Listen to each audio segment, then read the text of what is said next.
The entrance to the Citadel of Concord was a corridor of silent judgment. Dozens of delegates from dozens of species lined up under the searing white glow of biometric scanners, each shedding layers of ceremonial armor, disabling exoskeletal weapons, or handing over psychic dampeners. The entire hall hummed with tension, diplomatic etiquette barely masking the 1,000-year weight of enforced civility. Elias Ram didn't stop. Didn't even slow. The Terran walked straight through the center aisle like he owned it. No scan. No security check.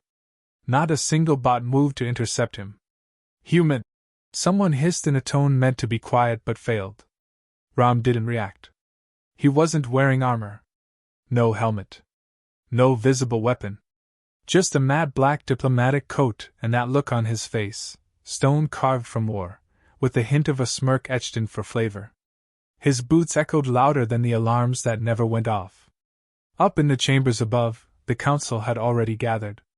Prelate Xyrix sat like a predator among philosophers, his golden exoshell gleaming under the central dome light. The Threx Dominion's emblem pulsed across his collar, a rhythmic beacon of dominance. He watched Ram ascend the central dais with narrowed, compound eyes. Xyrix leaned to his aid. "Let's see if the dog still bears fangs when caged." The chamber's voice capture spheres activated. The floor vibrated slightly as the announcement system boomed. "Special Liaison Elias Ram of Terra, you are recognized by the chair. You may take your place." Ram didn't take his place. He just stood, hands behind his back, taking in the room. Some delegates nodded with forced politeness. Others avoided eye contact. The Sarn cluster, reptilian scholars who once funded human observation, actually flinched when Ram's gaze passed over them. "I see the hospitality hasn't changed," Ram said dryly. "Still smells like burned ozone and tension in here." A few nervous chuckles rippled. Xyrix did not smile. "The Dominion calls this session to present Ordinance 77 null," Xyrix declared, standing. "A measure to restore parity and order to this chamber by requiring all species, including Terrans, to disarm upon entry." Ram raised an eyebrow. "Interesting. Still pretending it's about fairness?" Xyrix ignored the jab. "For too long, the human exemption has loomed like a blade over diplomacy. You are not superior. You are simply feared, and fear is not the same as respect." He tapped his clawed fingers against the data panel, and a series of holograms flared to life. Images of war-torn moons, cities cracked open like eggshells, orbital bombardments, and Terran Marines walking through fire without breaking formation. "You are not peacemakers. You are survivors of your own savagery. Every species in this chamber has evolved beyond the need for brutality. You romanticize it." Ram stared at the carnage without flinching. Some of those images were classified. He didn't care. "You want to ban us because we remind you what it looks like to bleed," he said. Xyrix stepped closer, emboldened. "We want to ban you because you've never earned the exception. You were granted it out of fear during a time of chaos. That time is over." "Is it?" Ram asked softly, almost amused. "Because from here, I see 27 races who still need escort drones just to sit in the same room." Silence spread like wildfire. Xyrix's exocell clicked audibly, its internal pressure regulators reacting to his rising agitation. "You mistake restraint for cowardice." Xyrix spat. "No," Ram said, his voice a degree colder. "You mistake memory for myth. That's dangerous." The council chair interrupted. "The human delegate will refrain from escalating." "I haven't even started," Ram muttered before turning back to Xyrix. "You want to know why we don't carry weapons? It's not policy. It's not arrogance. It's because when you make a human draw steel, someone dies. And usually, a lot of someones." He took a step forward. No one stopped him. "We didn't ask for a seat here. We didn't come knocking with gifts and platitudes. You dragged us into this chamber after the Battle of Dravik 4 because you were afraid we'd burn the next council down if we weren't involved." Xyrix opened his mouth, but Ram cut him off. "And you were right." He let the words hang there, Let them poison the air like truth usually does. Terrans didn't earn peace with flowers and chants. We earned it with ash. We are what peace costs. You keep forgetting that. Several delegates shifted in their seats. The atmosphere was breaking, unspoken dread leaking through cracks in their polished diplomacy. Ram turned slightly, sweeping his gaze across the assembly. I get it. You think the exemption makes us dangerous. But the truth is, it makes you feel powerless. Because deep down, you know a human with a broken chair leg and a bad attitude can end more lives than your average warship. The chair tried to intervene again. Ram spoke right over him. So go ahead. Vote. Ban the exemption. Pretend that putting a leash on us will protect your order.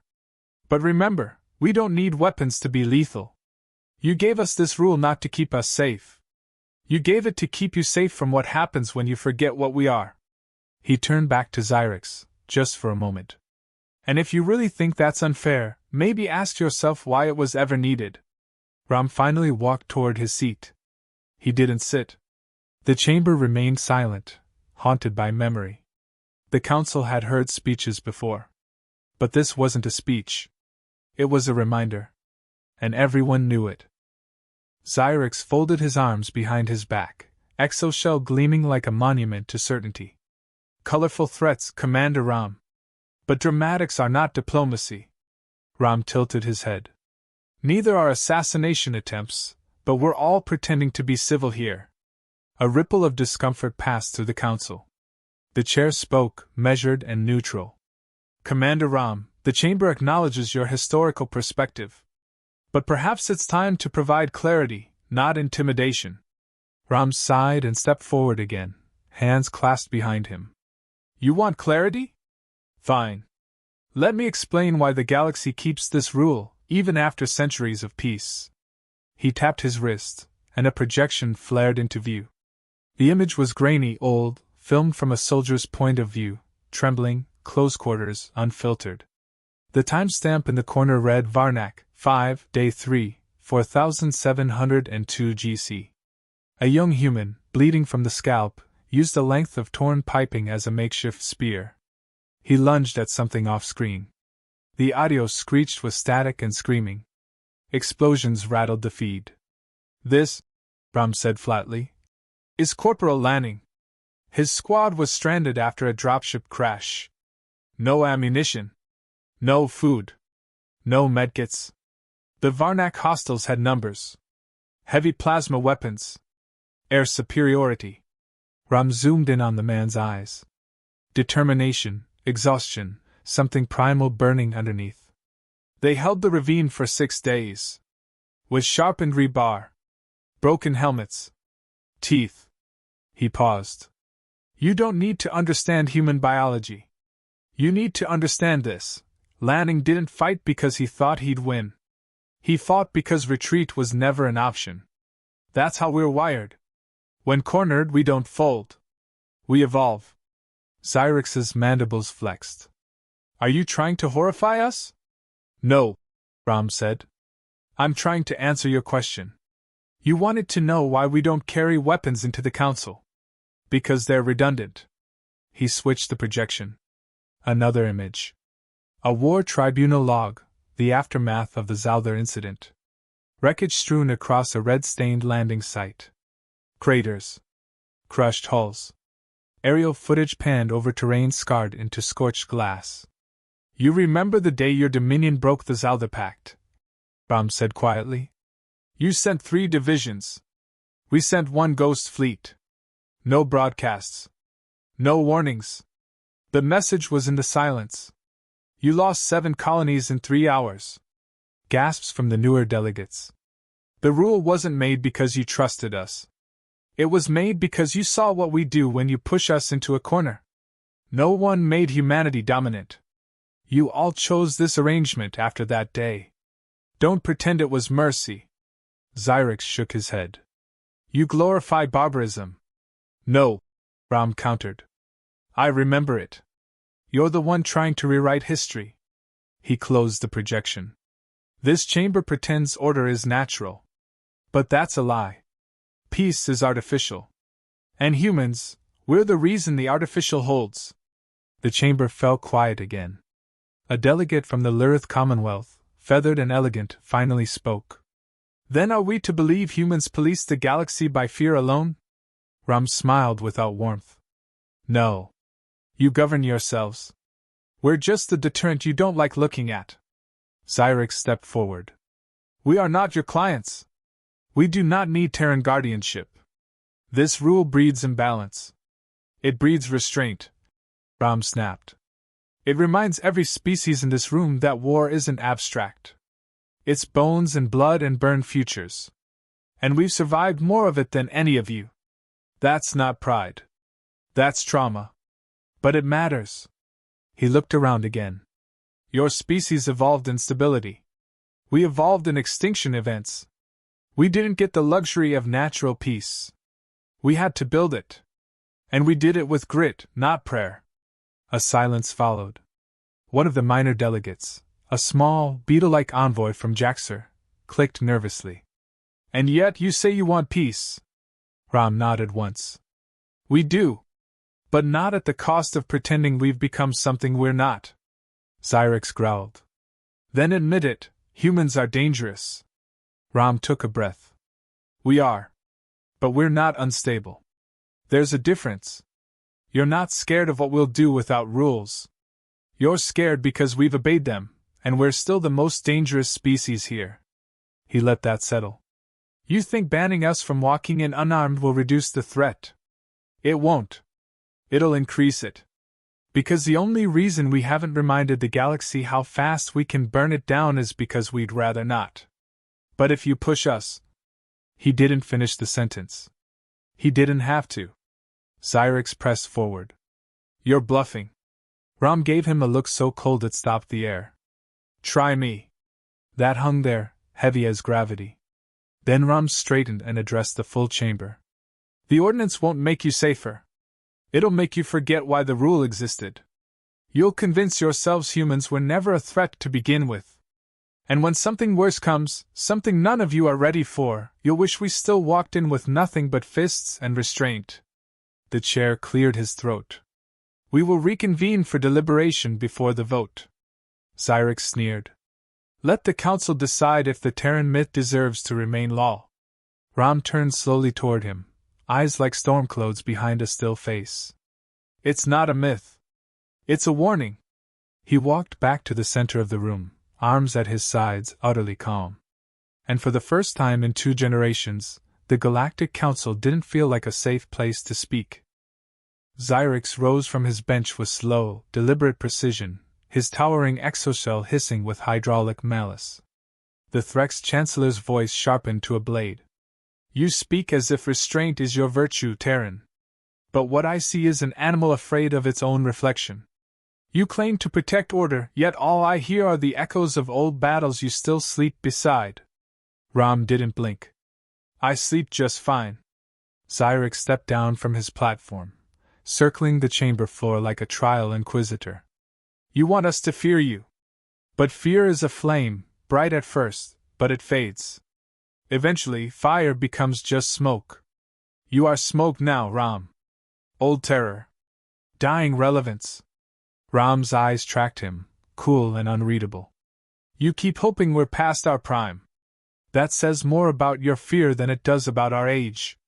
Xyrix stopped barely a meter from him, crowding his space. Then show us. Right here. Prove the myth. No weapons, no armor. Just you. The room tensed. Several delegates stirred, unsure whether to speak or run. The security drones held their positions. Their protocols had never been tested in a moment like this. Ram stepped forward once, slowly, without urgency. I'm not here to entertain children with ghosts and shadows, he said. But since you insist, let's talk about Narcis's prime. The chamber hushed. Even Xyrix went still. Ram's voice dropped an octave, not dramatic, just honest. Cold truths sliding under skin.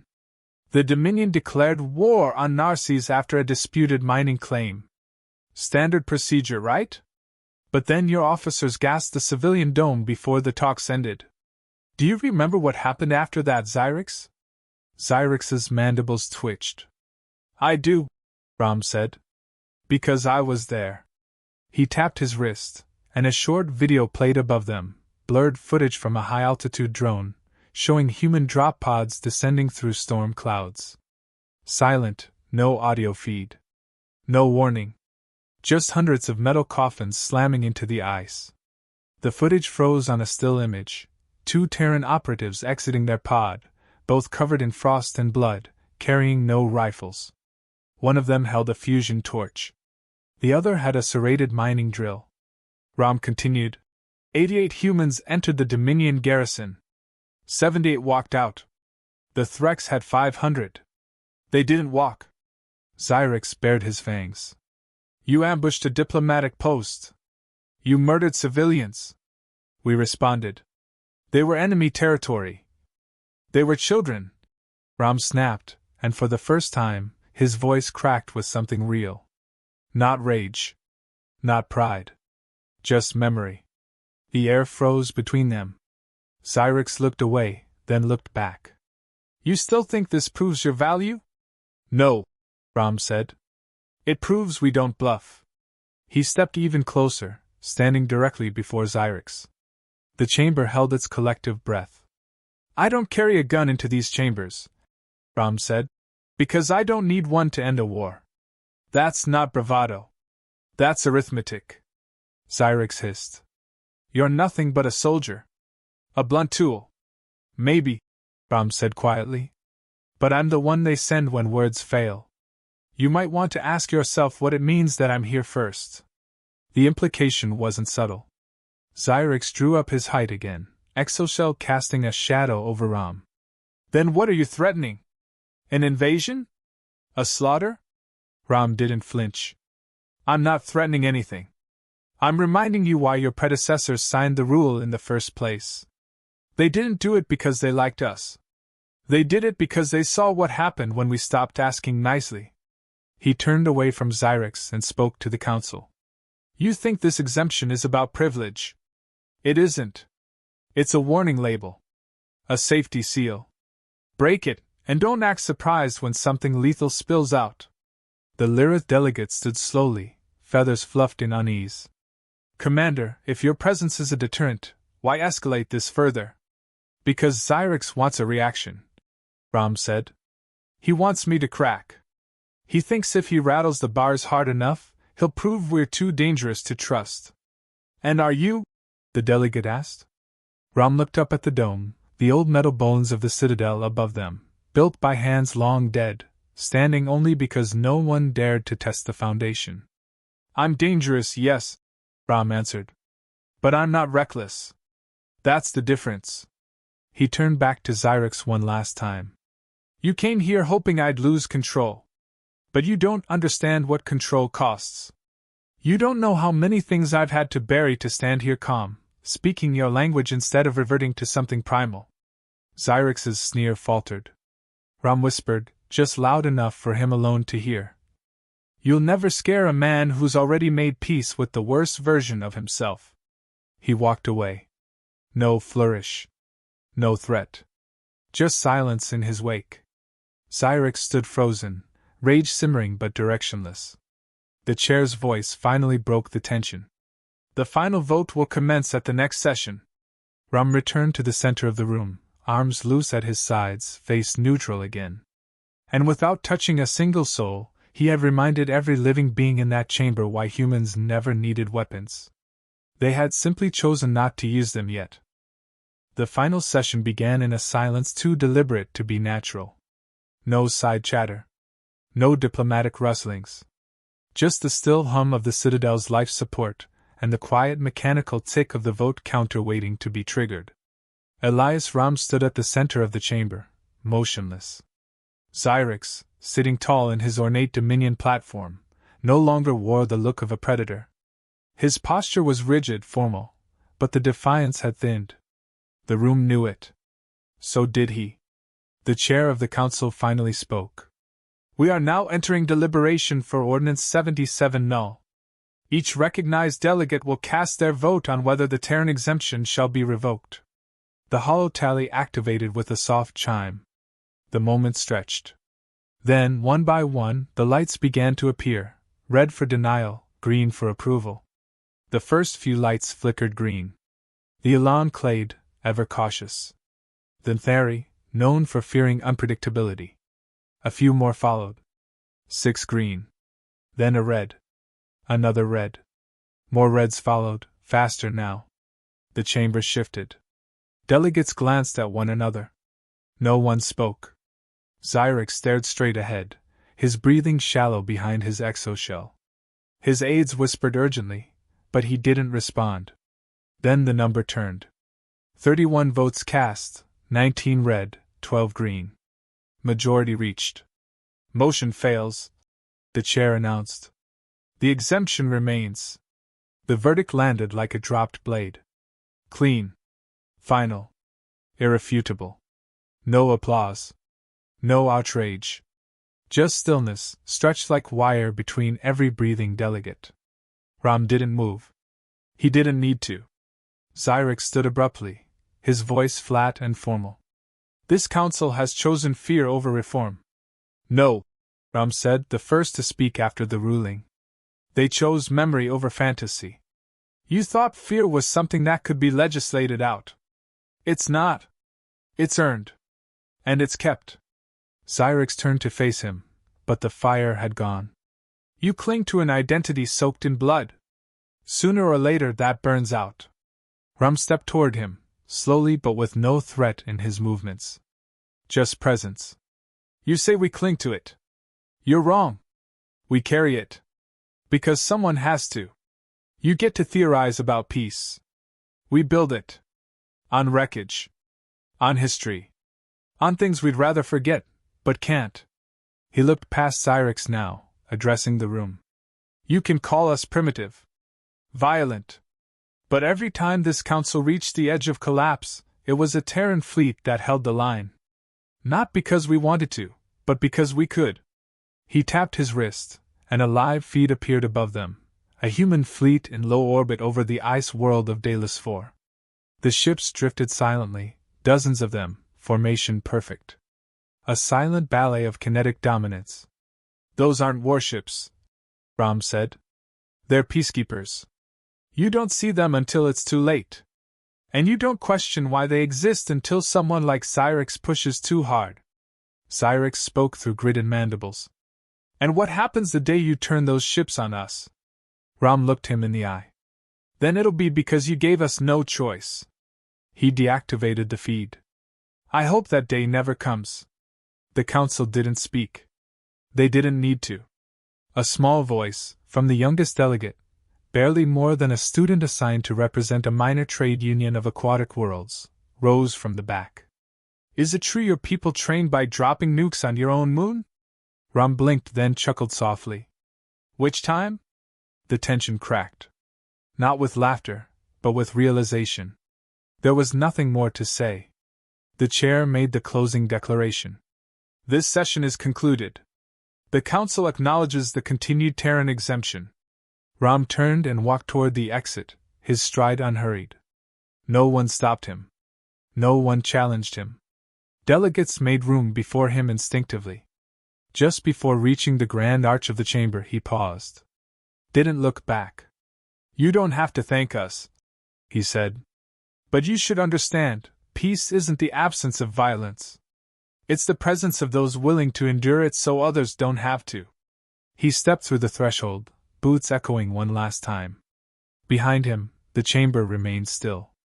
A Sarn scholar leaned toward her neighbor. Why do they really let them walk in without weapons? The reply came from a Tholian priest, barely louder than a whisper. Because they are the weapon. Far beyond the citadel, the Terran fleet waited. Not circling. Not aiming. Just watching. Because history had taught the galaxy one immutable truth. You never disarm the only species that doesn't need arms to win.